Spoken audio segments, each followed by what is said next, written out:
Recording. All right. I wanted to make a video about the Pixel 8 Pro and why I haven't upgraded. It's been a year and a half. Normally in 1 year, I would go through 5, 6, maybe 7 phones, but not anymore. And also the reason for that could be the fact that you can upgrade 6, 7 times and not get a better phone. I mean, we hit peak phone, I think about 4 years ago. And since then, it's been very hard to justify upgrading from one flagship to the next. So combine all this together and I got the reason to not upgrade. I've stuck with the Pixel 8 Pro. And recently I was looking at upgrading to another phone. Year and a half in, that's a pretty good time frame to upgrade. But then I looked at the specs on the Pixel 9 Pro XL, compared it to the Pixel 8 Pro. What do you get? You get 600 more nits of peak brightness. You get 8K video. What was the other thing? There was one other thing. I was like, what the hell is the point? Let me check that. And the third thing was you actually go from 12 gigabytes of RAM to 16 gigabytes of RAM. Is any of that going to matter in my day-to-day uses of my smartphone? I really don't think it is. Now the 8K video, maybe, but I don't use the phone to record the video of any videos that have been requested by a customer or someone sending me a product. All that's done on the mirrorless Pro camera that I have with Pro lenses. So I'm not going to use 8K video on here for that purpose. Maybe I might record 8K video if I had it on the 9 Pro XL, but you guys don't even notice when I upload 1080p video. No one says to me, hey, your video is 1080p, lift your game. It really doesn't happen. So 8K video really doesn't seem that important. 4 gigs of RAM extra. This performs really well. This Pixel 8 Pro, I mean, it gets through all the tasks that I throw at it. And what is my day-to-day tasks? Checking emails? For fuck's sake, do you really think I need 16 gigs of RAM to check emails? What about video calls? That's something I do. It seems to handle that just fine. I don't get any lag from the RAM in the video calls. I do if the network isn't good, but not because of the lack of RAM. 12 gigabytes is plenty of RAM. What else do I use it for? Taking photos? I don't need 16 gigs of RAM to take a photo. I mean, we're starting to clutch at straws here as to reasons why you would get any flagship, let alone the latest and greatest. Now, the Pixel 9 Pro does also have the G4 Tensor chip. Now, again, though, I'm not seeing any differences here. I'm not seeing any overwhelming reasons why I should upgrade. This phone has been everywhere with me in the last 15 to 16 months. I mean, I've been overseas with it 3 times. I've used it for translating voice, images, written text, street signs, photos. It has been an absolute beast for me, an absolute powerhouse. And there's a lot of new features that have been brought to the phone over the last 12 months with software updates as well. So, I mean, I'm not doing myself any favors here if the smartphone companies stop upgrading features in their software updates, then that might give us more reason to upgrade. But I'm so happy with the Pixel 8 Pro from a usability point of view when I'm traveling. I have been overseas. Like I said, overseas, I've used it for translating Japanese, Russian, Cambodian, Vietnamese. I just download the language and it does it all for me on device. I don't need the internet for it to work, which is pretty incredible for me. So it's stand out there, head and shoulders above its competitors there. Now, you can also use Google software on other flagship Android devices and also even on iPhone, but it works so much better on the 8 Pro and also the 9 and any Google phone it's going to work better on. So I'm sort of sitting here going, should I upgrade? Maybe I'll upgrade to the Pixel 10 Pro.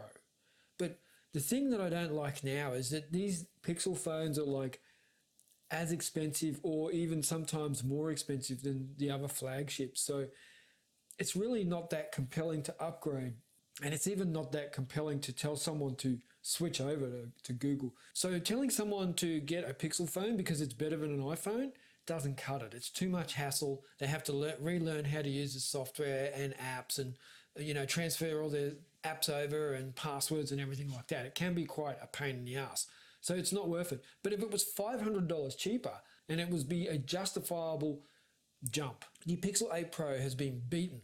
I have beat this thing down. Used it in water, dropped it on concrete in a case, obviously.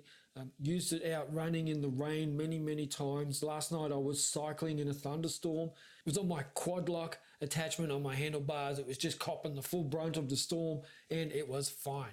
Not an issue at any stage. So usability, it is up there. There's no other phone that makes it better to use. Also the battery life. I mean, this battery life on this has gotten better over the last 15 to 16 months. Used it.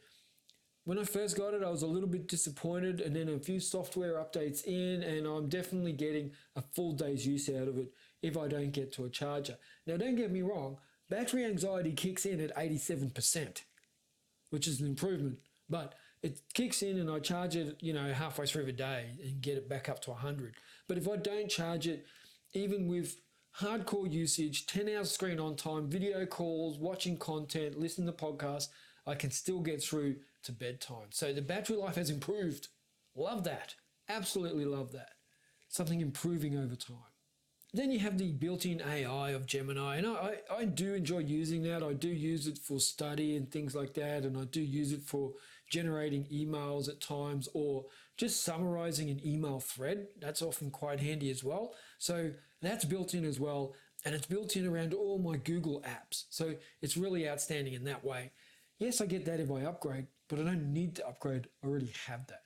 The only thing I don't like about my Pixel 8 Pro is the size of it. So I would downgrade to the 9 Pro, but it's just not worth the money. I mean, I'm just going to pay like an extra 1,500 Aussie dollars for a smaller version of this. Throw in a Pixel Watch or take $500 off the price. I would upgrade if it was worth it, but it's not worth it. And that's because the Pixel 8 Pro is still such a good phone. I'm talking shit. I'm talking so much shit. The camera is amazing. It's still amazing today. Again, many software updates on the camera and with the Android software itself. And I take, like I said, when I'm traveling, this phone is always in my pocket. I'm using the professional mirrorless camera for my photography when I'm on the road. However, it's nice to have an amazing camera in my pocket. I can just pull out the Pixel 8 Pro, snap off some great photos, back in the pocket it goes. And I use the content that I capture on this to add into my YouTube videos as well. So it's very handy in that regard. And I never look at the videos or photos from this and go, oh, they're so bad I can't possibly share them. It's actually the opposite. They're really good and I'm happy to share them. So now you get all the AI enhanced photo editing features in here as well. But I don't use the editing apps too much. Like I use it to maybe increase the shadows, decrease the highlights, add in a little bit of saturation or take some saturation out. But I don't use the AI features, never have, probably never will. It's not my jam. But overall, you get all the features you can think of. And I'm going overseas again too in about a month and a half, and I'll be there for 2 weeks, and I'll be taking the Pixel 8 Pro again. IP68, dustproof, the translation, the camera, the video, it just encompasses everything I need a smartphone to do. Now I do believe I could do all this on the Pixel 7a as well. Maybe I should swap it out. Take the 7a and just show everyone that you don't need to pay double the price to get a flagship. Maybe I'll do that. Let me know in the comments if you want to see me do, say, an overseas trip with, say, a Pixel 7a or a Pixel 8a instead of the Pro version. The smaller, cheaper, more lightweight phone. I'm happy to do it. I have complete confidence that the Pixel lineup is able to do that. Even the iPhone, the mid-range iPhone, I would think would be fine on overseas trips and just day-to-day usage as well. I really don't think we need the Pro versions anymore. But we're suckers, we're suckers for content. We're suckers for gas, gear acquisition syndrome. We always want to upgrade. It's a constant battle for me. Again, the lens I'm using right now on this, for this video, I didn't need it, but I went and got it. It's a 35mm VCM lens from Canon. I've already got a 35mm lens from Canon. I didn't need another one.